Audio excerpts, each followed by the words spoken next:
మన Chiranjeevi vascular and multi speciality hospital దేశంలోనే best vascular and endovascular facilities and all multi speciality care.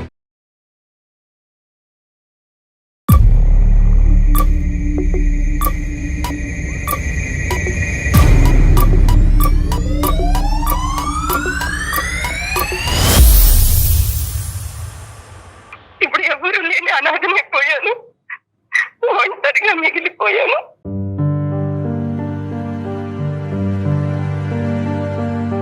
నా చెల్లికి నేను చేసిన తప్పుకు దేవుడు నాకు చాలా శిక్ష విధించాడు. క్యాన్సర్ తో ఆ బాబు కూడా చనిపోయాడండి.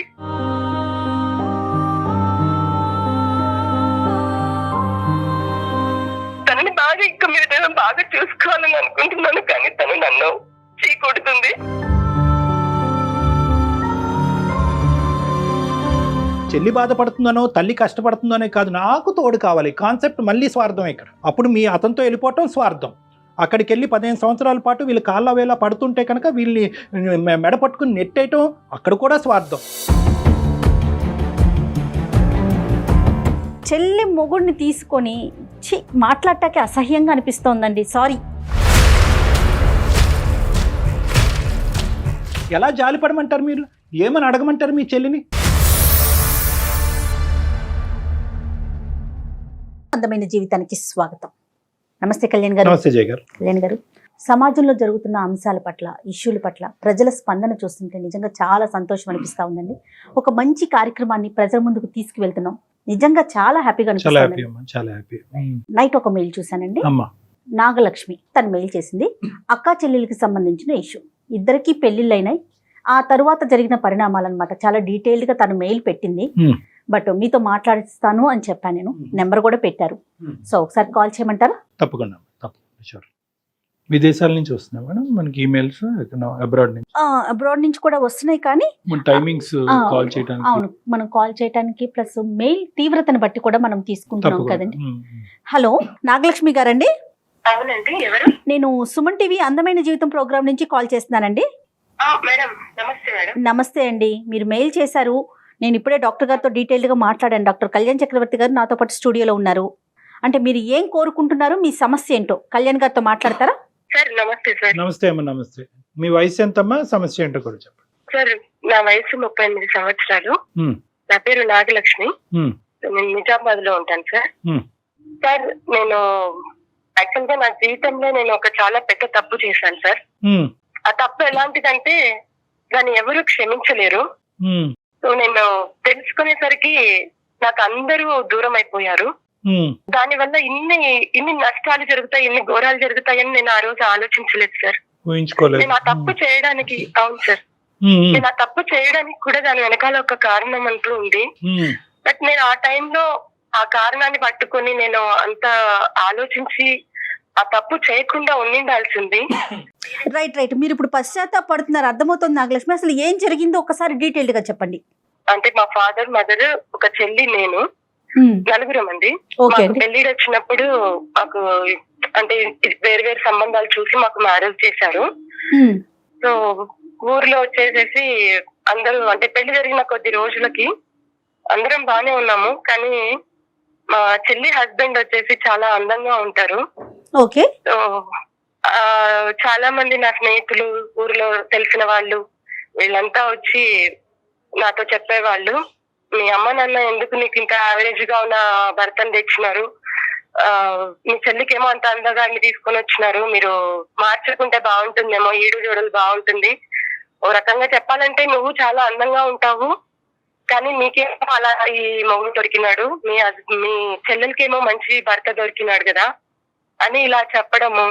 నేను వాటి గురించి పెద్దగా పట్టించుకోలేదు, కానీ ఏదో ఒక సందర్భంలో అలా ఆలోచించాల్సి వచ్చింది. ఎంతకాలం అమ్మా ఇది? ఎంతకాలం క్రితం విషయం అమ్మా? ఎంతకాలం క్రితం ఇది? ఎన్ని ఇయర్స్ అయింది?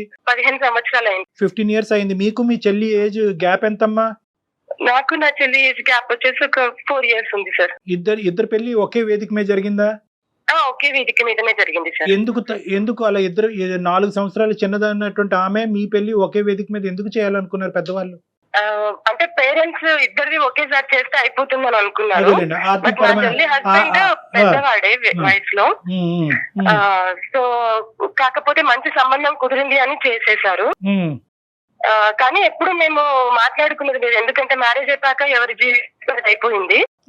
ఒక సందర్భంలో నేను మా చెల్లెల హస్బెండ్ మేమందరము కలవాల్సి వచ్చింది. సో అలా కలిసినప్పుడు ఆయనతో మాట్లాడాము. సో ఇలా మాట్లాడుతూ ఉండగా ఆ సందర్భంలో ఏమైందంటే మా ఇద్దరికి ఒకరి మీద ఒకరికి ఇష్టం అనేది ఏర్పడింది.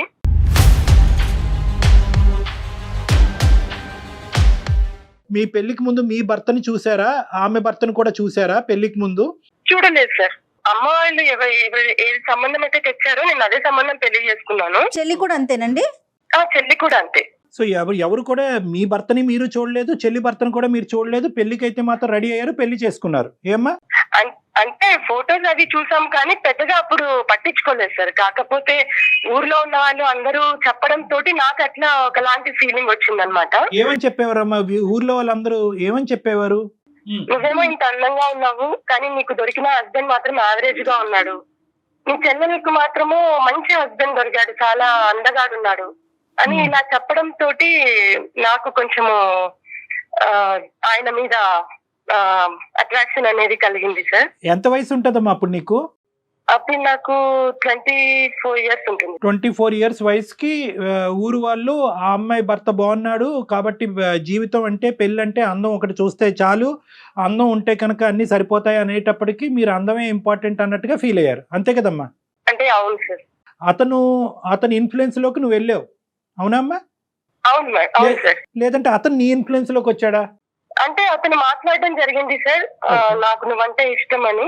అలా చెప్పడంతో నేను కూడా ఆయన మాటలకి, ఎందుకంటే నా మనసులో కూడా అలా ఉండిపోయింది కదా. మరి ఈ 3 సంవత్సరాలు మీ హస్బెండ్ ఎలా ఉండేవారండి? మీతో ఉండేవారా? చక్కగానే ఉండేవాళ్ళం మేడం. కాకపోతే నాకు మనసులో ఇట్లా చెప్పడం వల్ల నాకు అది మనసులో వాళ్ళ హస్బెండ్ చాలా బాగున్నాడంట, ఇలా నాకు స్ట్రాంగ్ గా అయిపోయింది మేడం. సో ఒకసారి మేము ఒంటరిగా ఒక జాతరకు వెళ్ళామన్నమాట. తాను ఒక్కరే వచ్చారు, ఫ్యామిలీతో కాకుండా. సో నేను ఒక్కదాన్నే వచ్చానన్నమాట. అలా జాతరకి వెళ్ళలేదు, పక్కదోవలోకి వెళ్ళారు, అంతే కదమ్మా? అంటే అప్పుడు జాతర అని చెప్పి మేము అలా అదేనమ్మా, మీరు ఇద్దరు అట్రాక్ట్ అయ్యారు, ప్రపంచానికి కనిపించకూడదు, పెళ్ళైనటువంటి ఒక ఆడపిల్ల, పెళ్ళైనటువంటి ఒక మగాడు తప్పుదారిలో వెళ్ళాలి అని అనుకున్నారు, ఒకరికొకరు ఇన్ఫ్లుయెన్స్ అయ్యారు, అది పబ్లిక్ అయితే బాగుండదని అనుకున్నారు కాబట్టి జాతరకి వెళ్ళారు. అవును సార్. అంటే తను నా చెల్లి భర్త అన్న ఆలోచన కూడా నాకు రాలేదు ఆ టైంలో. రాదు. తన భవిష్యత్తు ఏమవుతుంది అని కూడా నేను ఆలోచించలేదు. కేవలం ఆ మాటలు నా మనసులో గట్టిగా ఉండిపోవడం వల్ల నేను ఇక మిగతా ప్రపంచాన్ని ఏది నేను చూడలేదు, నా భర్తను కూడా నేను చూడలేదు. ఒక్క మాట నాకు చెప్పమ్మా, ఒకప్పుడు పబ్లిక్ నువ్వు అందంగా ఉన్నావు కానీ నీకంటే తక్కువగా అందం ఉండేటటువంటి భర్త నీకు వచ్చాడు, ఎక్కువగా అందం ఉండేటటువంటి భర్త మీ చెల్లికి వెళ్ళాడు అనే పబ్లిక్ టాక్ లేకపోయినా కూడా నువ్వు ఇలా అట్రాక్ట్ అయ్యి ఉండేదానివా? లేదా పబ్లిక్ అనే వాళ్ళు పదే పదే నీ చెవులో ఆ మాట వినిపించటం వల్లే అట్రాక్ట్ అయ్యావా? ఇది నీ ఉద్దేశమా, జనం నీలో నింపినటువంటి ఉద్దేశమా? నిజం చెప్పమ్మా. అంటే నాకు ఒకవేళ అలాంటి ఫీలింగ్ ఉన్నప్పటికీ సార్, నేను సాంప్రదాయాలు వీటినన్నిటిని బట్టి నేను ఎక్కువ ఓపెన్ అయ్యేదాన్ని కాదు. సో ఒక రకంగా నాకు ఇట్లా వాళ్ళు చెప్పడం వల్ల మాటలు కొంచెం స్ట్రాంగ్ అయిపోయినాయి సార్. నేను అనేది ఏంటంటేనమ్మా, మనం చేసినటువంటి తప్పుని సమాజం మీద రుద్దొద్దు.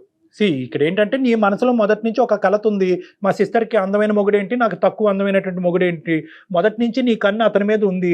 అదేంటో మనకి కోయిన్సిడెన్స్ అనుకోవాలో, సాంప్రదాయాల గురించి ఇద్దరు బాగా నమ్మేటటువంటి వాళ్ళు మీరిద్దరు, అతని కన్ను కూడా నీ మీద పడింది, నీ కన్ను అతని మీద, అతని కన్ను నీ మీద పడింది. దీనికి చుట్టుపక్కల వాళ్ళు చేయటం ఆజ్యం పోసినట్లయింది. ప్రజలు ఏమన్నా అనుకుంటారు, ఇప్పుడు మీ భర్త గురించి మీరు ఎలా చెప్పుకుంటే దాన్ని ప్రజలు నమ్ముతారు. మీరేంటంటే ప్రజల మాట నమ్మారు. లేదండి అందం ఏముంది, ఈ రోజు ఉంటుంది, రేపు ఉండొచ్చు, ఉండకపోదు, అందమైనటువంటిది మనసులో ఉంటది, నా భర్త ఇంత గొప్పవాడు అంత గొప్పవాడు అంటే కనుక చుప్పని నోరు మోస్తారు ఆ సమాజం. నువ్వు చెప్పుకోలేదు, అవునా నిజమా అని చెప్పి అదే లూప్ లోకి వెళ్ళావు, అటువైపు అట్రాక్ట్ అయ్యావు. మేమిద్దరము ఎవరికి చెప్పకోకుండా రాత్రికి రాత్రే వెళ్ళిపోయాం మేడం. నా దగ్గర ఏదో కొంత బంగారం ఉన్నది, అది తీసేసుకొని వీళ్ళనందరినీ మర్చిపోయాము. నాకు పిల్లలు లేరు కానీ నా చెల్లికి అతను వచ్చే టయానికి 3 నెలల పసికందు ఉంది. బట్ నేను అది కూడా ఆలోచించలేదు పెద్దదానిగా. నేను చాలా పెద్ద తప్పు చేశాను మేడం. ఆ తర్వాత మేమిద్దరము అంటే ఎవరికి తెలియదు ఆ ప్రదేశము, ఒక ఊరికి వెళ్ళిపోయాము, చాలా మారుమూల ప్రాంతానికి వెళ్ళిపోయాము. అక్కడ ఒక గుడిలో మళ్ళీ పెళ్లి చేసుకున్నామండి.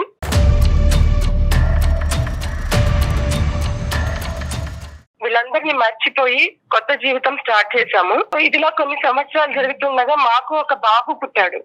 చెల్లి వాళ్ళు, నా తల్లిదండ్రులు మమ్మల్ని కలవడానికి చాలా ప్రయత్నాలు చేశారు. ఊర్లో వాళ్ళు ఇలా చెప్పడం తోటి వాళ్ళు కూడా తెలుసుకుని మా దగ్గరికి వచ్చే ప్రయత్నం చేశారు, కానీ మేము రానివ్వలేదు. మీరు మా జోలికి రాకూడదు, మా లైఫ్ మాది, మేము మా బ్రతుకులు మేము బ్రతుకుతున్నాం, మేము సంతోషంగా ఉన్నాము, మిగతా వాళ్ళ బ్రతుకులు ఏమైనా అవని మాకు సంబంధం లేదన్నట్లుగా నేను ఆ రోజు చాలా కఠినంగా మాట్లాడేసి నేను వాళ్ళ నెంబర్లు కూడా తీసేశాను. నా నెంబర్లు కూడా అతని నెంబర్ కూడా మార్చేసుకున్నాము. స్వార్థం, అహంకారం, గర్వం అన్నిటితో నిండిపోయింది అనమాట ఆ టైంలో. సరే చెప్పమ్మా. ఆ తర్వాత నా చెల్లెలు కూడా నన్ను కలిసే ప్రయత్నం చేసింది, బట్ నేను తనని కూడా యాక్సెప్ట్ చేయలేదు. ఆ చిన్న పాప ఉంది నాకు. తను చాలా బ్రతిమలాడింది తన భర్తని తనకి ఇచ్చేయమని, కానీ పెళ్లి చేసేసుకున్నాను, ఇప్పుడు నా భర్త అయ్యారు అన్నట్లుగా నేను మాట్లాడేశాను.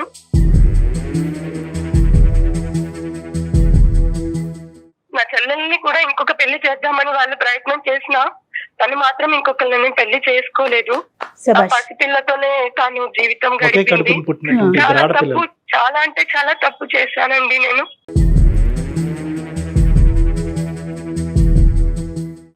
తనతోనే జీవితం నాకు బాగుందని నేను ఇలా అనుకున్నాను, కానీ దీని వెనకాల ఇంత బాధ ఉంది, ఒక్కరిని ఇలా నేను బాధ పెడుతున్నానని మాత్రం నేను ఆ టైంలో గ్రహించలేకపోయినాను. చాలా తప్పు చేస్తాను మేడం. ఇప్పుడు ఏంటి, చెల్లికి క్షమాపణ చెప్పాలని కోరుకుంటున్నారు? ఇప్పుడు మీరు ఏం ఎక్స్పెక్ట్ చేస్తున్నారు? ఇప్పుడు మీ పరిస్థితి ఏంటమ్మా? ఏంటి నీ పరిస్థితి ఏంటి? నువ్వు ఎక్కడున్నావు, ఎవరితో ఉన్నావు, ఏమైందమ్మా పరిస్థితి? ఇప్పుడు ఎలా ఉన్నారు మీరు? ఇప్పుడు నా హస్బెండ్ కూడా లేరు మేడం, నా హస్బెండ్ కూడా చనిపోయారు.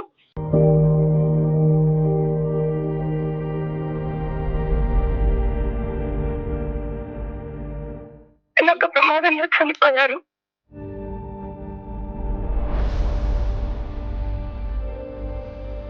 మాకొక బాబు ఉన్నాడు. సో ఆ బాబు కూడా నా భర్త చనిపోయిన ఒక సంవత్సరం వరకు నేను కూడా తేలుకోలేదు, కానీ తన రూపం అయితే నాకు ఇక్కడ ఉంది కదా, నేను తనతో అయినా మంచిగా బ్రతకాలి, తన రూపాన్ని నా బిడ్డలో చూసుకొని బ్రతకాలి అనుకొని నేను తనని చూసుకుంటూ బ్రతుకుతున్నాను. కానీ ఆ దేవుడు నాకు ఇక్కడ అన్యాయం చేశాడు. అన్యాయం అని చెప్పలేను, కానీ దేవుడు నాకు శిక్ష చేశాడు. ఆ ప్రతిరూపం, ఆ రూపాన్ని కూడా దేవుడు లేకుండా చేశాడు. క్యాన్సర్ తో ఆ బాబు కూడా చనిపోయాడండి.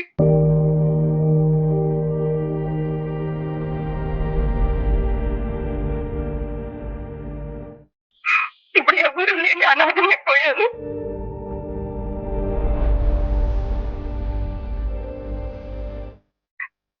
ఒంటరిగా మిగిలిపోయాను.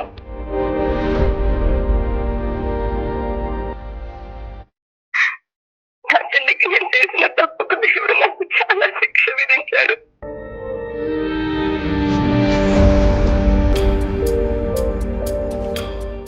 చాలా పశ్చాత్తాపడుతున్నాను మేడం.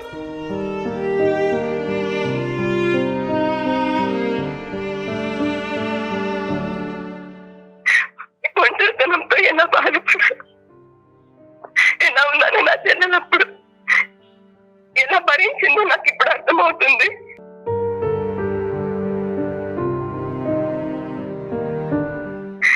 ఈ విషయాన్ని నేను తెలుసుకొని వాళ్ళని కలిసే ప్రయత్నం చాలా చేశాను, కానీ వాళ్ళు నన్ను కొడుతున్నారు. ఈ తప్పుకు అసలు ఏం చేయాలో అర్థం కాక నేను నా చెల్లి కాళ్ళు పట్టుకొని నేను తనని బ్రతిమలాడి, తను తిట్టినా కొట్టినా ఏం చేసినా సరే నేను తన దగ్గర ఉండాలని, తనని బాగా ఇంకా మీద బాగా చూసుకోవాలని అనుకుంటున్నాను, కానీ తను నన్ను చీకొడుతుంది.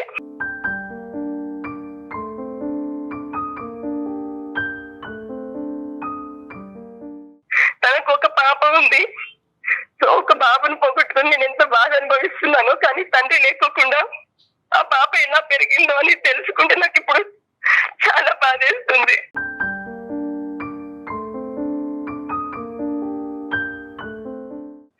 సో నాకు ఇప్పుడు మిగిలింది రెండు మార్గాలు. ఒకటి చావు, లేదా మీరైనా నా చెల్లెలతో మాట్లాడి తనని ఒప్పించి నన్ను అక్కడికి చేర్చు. ఎందుకంటే నేను ఈ ఒంటరితనంతో బ్రతకలేకపోతున్నాను.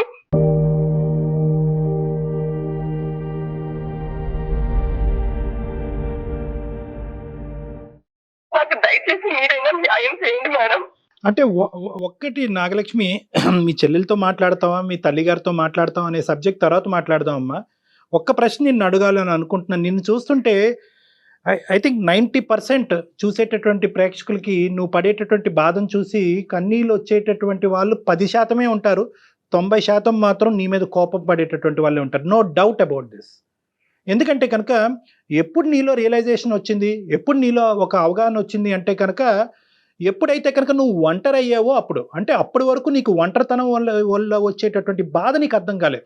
నీ భర్త ఒంటరితనాన్ని చూశాడు, ఒక చంటి బిడ్డతో నీ చెల్లెలు ఒంటరితనాన్ని చూసింది, మీ తల్లిదండ్రులు అవమానంతో సమాజం అంతా కూడా వాళ్ళని ఏకాకి చేసుంటుంది, ఆ ఒంటరితనాన్ని వాళ్ళు అనుభవించారు. ఈరోజు ఒంటరితనం నీ కాళ్ళ దగ్గరికి వచ్చేటప్పటికి నీకు ఆ బాధ తెలిసింది. సమస్య వస్తే ఇప్పుడు తనకు దిస్ ఇస్ పాయింట్ నెంబర్ 1.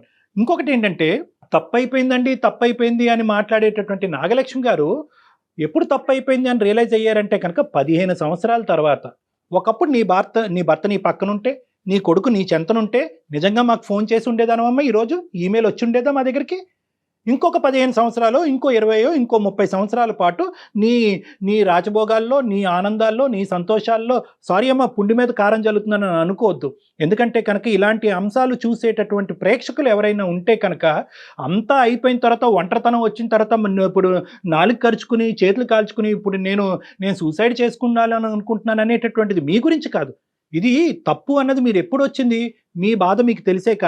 అంటే ఇప్పటికీ కూడా ఒక ఒంటరితనం వల్ల వచ్చినటువంటి అవగాహన, రియలైజేషనే కానీ చెల్లి బాధపడుతుందనో తల్లి కష్టపడుతుందనే కాదు, నాకు తోడు కావాలి కాన్సెప్ట్ మళ్ళీ స్వార్థమే. ఇక్కడ మళ్ళీ కాన్సెప్ట్ స్వార్థమే. అప్పుడు మీ అతనితో వెళ్ళిపోవటం స్వార్థం. అక్కడికి వెళ్ళి 15 సంవత్సరాల పాటు వీళ్ళు కాళ్ళ వేళ పడుతుంటే కనుక వీళ్ళని మెడ పట్టుకుని నెట్టేయటం అక్కడ కూడా స్వార్థం. ఇప్పుడు మళ్ళీ వాళ్ళిద్దరు చనిపోయారు కాబట్టి నేను ఒంటరితనంగా ఉన్నాను, అమ్మ నాకు భిక్షం పెట్టు, చెల్లి నాకు భిక్షం పెట్టు అని చెప్పి ఒంటరితనం నుంచి నా బయట అయ్యామంటాం కూడా ఇది కూడా స్వార్థమే. ఎలా జాలిపడమంటారు మీరు, ఏమని అడగమంటారు మీ చెల్లిని? అక్క చెల్లికి చెప్పాలి. అలాంటిది ఆ అమ్మాయి ఏమొచ్చి నా భర్త వేరే మా అక్కతో వెళ్ళిపోయినా కూడా ఎంత మనస్తాపం చెంది ఉంటుంది. సహజంగా ఏంటంటే భర్తలు ఈ విధంగా ప్రవర్తించినప్పుడు ఆడవాళ్ళ మనసు ఇరిగిపోతుంది. భర్తలు వెళ్ళి అక్కలతోనే లేచిపోయినప్పుడు ఆ అమ్మాయి పరిస్థితి ఎంత భయంకరంగా ఉండుంటుందండి. వెళ్ళమ్మా నువ్వు పెళ్లి చేసుకో అమ్మా, చంటిబిడ్డతో నువ్వేం ఒంటరిగా బతుకుతావు అంటే కనుక ఆ మాట కూడా ఆ అమ్మాయి కొట్టిపారేసి మా అక్క చేసినటువంటి తప్పు నేను చేయను, ఈ బిడ్డ గురించి నేను ఇలాగే బతుకుంటానని చెప్పి ఆ అమ్మాయికి ఉండేటటువంటి ఆలోచన, ఆ అమ్మాయికి ఉండే అవగాహన చూడండి. ఇప్పుడు మీ తల్లిదండ్రులకు కానీ చుట్టుపక్కల వాళ్ళందరికీ కానీ ఒక భయం ఉంటుంది. ఏంటి ఆ భయం అంటే కనుక అమ్మో ఈ అమ్మాయి వచ్చి ఈ అమ్మాయిని చెడగొడుతుందేమో, మళ్ళీ ఈ అమ్మాయి దగ్గర నుంచి ఈ అమ్మాయి లాక్కుని వెళ్ళిపోతుంది అనేటటువంటి భయభ్రాంతుల్లో వాళ్ళందరూ ఉంటారు. నిజంగా నీలో ఒక మార్పు వచ్చిందా, ఒక పశ్చాత్తాపం వచ్చిందా, ఒక ఆలోచన వచ్చిందా? నిజంగా పశ్చాత్తాపం వచ్చింది సార్. మీ చెల్లి బిడ్డ చూస్తాడు, అమ్మా ఈ పెద్దమ్మైనా మా నాన్న పట్టుకెళ్ళిపోయిందని అంటాడు. నిజంగా ఆ మాట అని మీ వైపు వేలెత్తి చూపెడితే కనుక ఈ పెద్దమ్మ రాక్షసేనమ్మా నా నాన్న పట్టుకెళ్ళిపోయిందని అడుగుతుంది ఆ చంటి బిడ్డ. తట్టుకోగలరా? ఇలాంటి మాటలన్నీ మీరు తట్టుకునేటటువంటి కెపాసిటీ మీకుందా? ఇప్పుడు నాకు ఏం అవసరం లేదు సార్, తన దగ్గర ఉంటే చాలు. తను ఏమన్నా పడతాను, నా చెల్లి కాళ్ళు పట్టుకోమన్నా నేను పట్టుకొని బతిమలాడతాను. ఇక్కడ జాలి అనిపించట్లేదండి. సారీ అండి, మీరు డాక్టర్ గారు అన్నట్లుగా ఇక్కడ జాలి అనే కాన్సెప్ట్ రావట్లేదు. మీరు సర్వం కోల్పోయారు, అది ఒక రకంగా అనిపించినా కూడా మీ మాటలు చూస్తుంటే జాలి అనే భావన కలగట్లేదు మాకు. ఒక చెల్లి మొగుడిని తీసుకొని మాట్లాడటానికి అసహ్యంగా అనిపిస్తోందండి. సారీ. నిజమే మేడం, ఇదే కాలం వెనక్కి తిరిగి వెళ్ళిపోతే. తప్పు చేయటం ఒక్కటే కాదు, తప్పులో మీరు 15 సంవత్సరాల పాటు ఉన్నారు. ఇద్దరు మనుషులు చనిపోయిన తర్వాత అప్పుడు మీరు రియలైజ్ అయ్యారు. సో ఇది 15 సంవత్సరాల క్రితం తప్పు కాదు. ప్రతి సంవత్సరం, ప్రతిరోజు, ప్రతి గంట తప్పు చేస్తూనే ఉన్నారు. అవతల వాళ్ళు బాధపడుతూనే ఉన్నారు. నా సుఖం నాకు ఇంపార్టెంట్, నా భర్త నేను అందమైన భర్తని మా చెల్లి దగ్గర నుంచి కొట్టేశాను అనేటటువంటి ఆనందంలో మీరున్నారు. ఆ నింద సమాజం మీద వేస్తున్నారు. మళ్ళీ జెలసీ, ఈర్ష్య, అందంగా ఉన్నాను ఇందాక అన్నాను కదా, అహంకారం, స్వార్థం, గర్వం, ఈ 3 అంశాలు 15 సంవత్సరాల పాటు పీకల లోతులో మీరు మునిగిపోయారు. సమాజం ఏం చేయలేదు. సమాజం పేరు చెప్పుకుని సమాజం ఇలా అంటుంది, బహుశా నా జీవితంలో ఏదో మిస్ అయిపోతున్నాను, ఆ అమ్మాయి లాటరీ కొట్టేసింది, ఆ లాటరీ కొట్టినటువంటి అమ్మాయి దగ్గర నుంచి నేను నొక్కేయాలి అనే ఉద్దేశం అక్కడ ఇప్పుడు జరిగింది. తాను అందంగా సమాజం ఉంది, కాదు. చెల్లెలు మొగుడు అందంగా ఉన్నాడు, సో మేమిద్దరమే కలవాలి, అదే కదండి. దీన్ని ఒక రకమైన వేరే లాంగ్వేజ్ మాట్లాడతారు, మనం కెమెరా ముందు మాట్లాడకూడదు, అది ఎక్కువయ్యి చేసిన పనులు కాదు. ఇప్పుడు భాగ్య గారి దగ్గరికి ఎందుకు వెళ్ళాలని అనుకుంటున్నారు? ఒక్క కారణం చెప్పండి, గట్టి బలమైన కారణం. మీ మట్టుకు మీరు బ్రతకలేరా?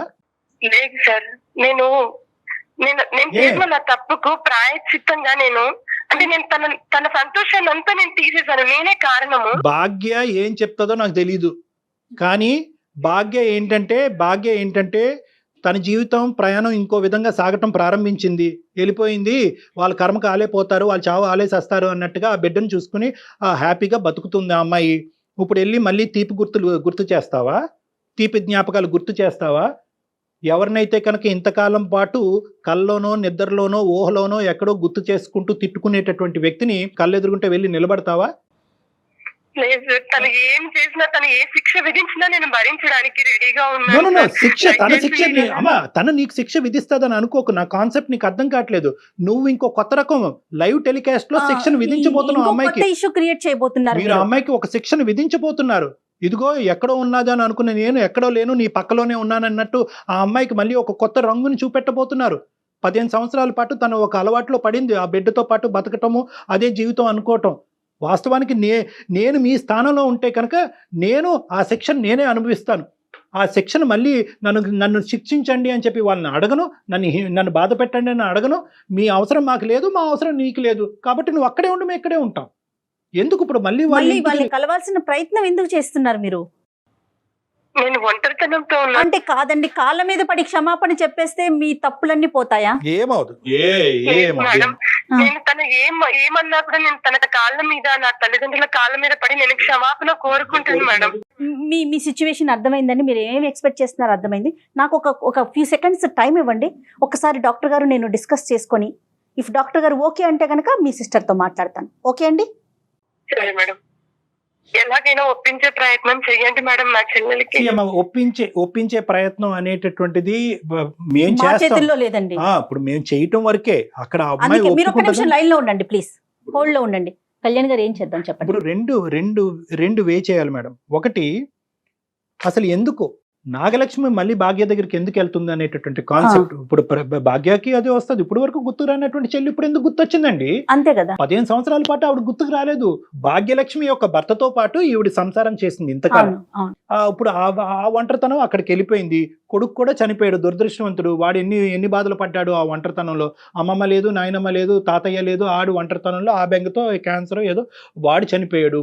ఇప్పుడు మళ్ళీ అదే కాన్సెప్ట్ ఈ అమ్మాయి జీవితంలోకి ఎంటర్ అవుతుంది. మళ్ళీ ఒంటరితనం అనే కాన్సెప్ట్తోనే వెళ్తుంది. ఏంటి ప్రతిదానికి ఈ అమ్మాయి ఒంటరి అవుతున్నప్పుడల్లా సమాధానం చెప్పేది ఆ చెల్లెనా? చెల్లి భర్త సమాధానం చెప్పాలి. ఇప్పుడు భర్త చనిపోయిన తర్వాత ఇప్పుడు చెల్లి సమాధానం చెప్పాలా? ఎప్పటికీ ఆ అమ్మాయి మీదేనా భారం? చెల్లి మీదేనా అంటారు. చెల్లి మీదే. మనం ఆ అమ్మాయితో మాట్లాడాలి లేదా అన్నది. మాట్లాడితే కనుక ఆ అమ్మాయి మనసులో అనవసరమైన ఒత్తిడి పెడుతున్నావా అనేది బి. ఇంకోటి ఏంటంటే, ఆ అమ్మాయి ఒప్పుకోలేదు అనుకోండి, నాకు అక్కర్లేదు, నీ దారి నీది, నా దారి నాదని అంటే కనుక ఇంకా ఈ అమ్మాయి ఫీల్ అవుతుంది. అంటే తను ప్రిపేర్డ్ గా ఉంటేనే మాట్లాడాలండి. తను ఏం చెప్పినా వాళ్ళ సిస్టరు మాట్లాడనన్నా కలిసి ఉంటామన్నా ఉండమన్నా కూడా దానికి ప్రిపేర్ అయితేనే మనం కాల్ చేయాలి. ఒకటమ్మా, ఈ రోజు నీకు ఎటువంటి వాగ్దానాలు చేయము, ఎటువంటి ప్రామిసులు మేము చేసే ఉద్దేశం మాకు లేదు. కేవలం ఏంటంటే, ఎంత కాదనుకున్నా కూడా నువ్వు ఈరోజు భర్తను పోగొట్టుకున్నావు, కొడుకును పోగొట్టుకున్నావు, ఒక భయంకరమైనటువంటి ఇది ఉంది. కాబట్టి ఒక మానవతా దృక్పథంతో నీ కోరికను తీర్చాలనే ఉద్దేశంతో మేము ఆ అమ్మాయితో మాట్లాడతాం. ఓకేనమ్మా? కానీ తను ఏం చెప్పినా యాక్సెప్ట్ చేయడానికి రెడీగా ఉండండి. చచ్చిపోవటం మార్గం కాదమ్మా. మళ్ళీ ఇలాంటి పిచ్చి మాటలు మాట్లాడు. ఇది ఒక తప్పు. మళ్ళీ 15 సంవత్సరాల పాటు నువ్వు ఒక పిచ్చితనం అనే మబ్బులో ఉన్నావు. ఇప్పుడు చచ్చిపోవటం అనేది ఇంకో పిచ్చితనం. ఒంటరితనం అనేటటువంటిది మనిషిని చంపేయక్కర్లేదమ్మా. నీ గురించి నువ్వు బతకచ్చు. చనిపోవటానికి ఒక కారణం ఉంటే బ్రతకటానికి 1000 కారణాలు ఉంటాయి. మీ మాట మీద మేము ధైర్యం తెచ్చుకుని మా సిస్టర్ ఏం చెప్పినా కూడా నేను స్వీకరిస్తాను, ధైర్యంగా బతుకుంటాను అనే మాట మీరు మాకు ప్రామిస్ చేస్తే మేము మీ సిస్టర్తో మాట్లాడతాం. తప్పకుండా మేడం, తనతో మీరు మాట్లాడండి. తను ఏం చెప్పినా తను ఏం చెప్పినా నేను చేయడానికి సిద్ధంగా ఉన్నాను. తన జీవితాన్ని ఇప్పటికైనా ఎంతకాలం నేను తన జీవితాన్ని పాడు చేశాను. తనని తను సంతోషంగా చూసుకుంటాను మేడం. ఏం చేస్తారండి? సంతోషంగా చూసుకుంటాను నేను తన దగ్గర ఉండి. అంటే ఎలాంటి భరోసా? అంటే సంతోషంగా అంటే ఏ విధంగా చూసుకోగలరు మీరు? ఇప్పుడు సంతోషంగానే ఉన్నారు వాళ్ళు, మళ్ళీ మీరు సంతోషంగా చూసుకునేది ఏంటి? సర్లే అమ్మా, సరేనండి, నెంబర్ ఫార్వర్డ్ చేయండి ఒకసారి. ఈ డిస్కషన్ ఎక్కడికి పోదు, నేను చెప్తున్నాను కదా, ఈ డిస్కషన్ ఎక్కడికి పోదు. At the end of the day what ever we should do for the benefit of your sister. ఆ అమ్మాయి పాయింట్ ఆఫ్ వ్యూలో చేయాలి. నేను మా అక్క వస్తే సంతోషంగా ఉంటానంటే మీరు అక్కడికి వెళ్ళాలి. నేను మా అక్కను మొహం చూస్తేనే నరకాన్ని అనుభవిస్తానంటే కనుక మీరు ఎక్కడున్నారో అక్కడే ఉండాలి, అంతే. Anything from the point of view of your sister. అయితే కళ్యాణ్ గారు, నాకు కూడా ఏమనిపిస్తుంది అంటే తన మాట మీద కాల్ చేయాలని కాదు, ఆ అమ్మాయి మనసులో ఉన్న బాధను కూడా ఏదన్నా మనం తొలగించే ప్రయత్నం చేస్తామేమో అనే ఒక ఆశతో కాల్ చేద్దామండి. భాగ్యలక్ష్మి గారు, మీ సిస్టర్ నెంబర్ ఉంటే ఒకసారి కాన్ఫరెన్స్ లోకి తీసుకుంటారా? Okay madam. The person you are speaking with has put your call on hold.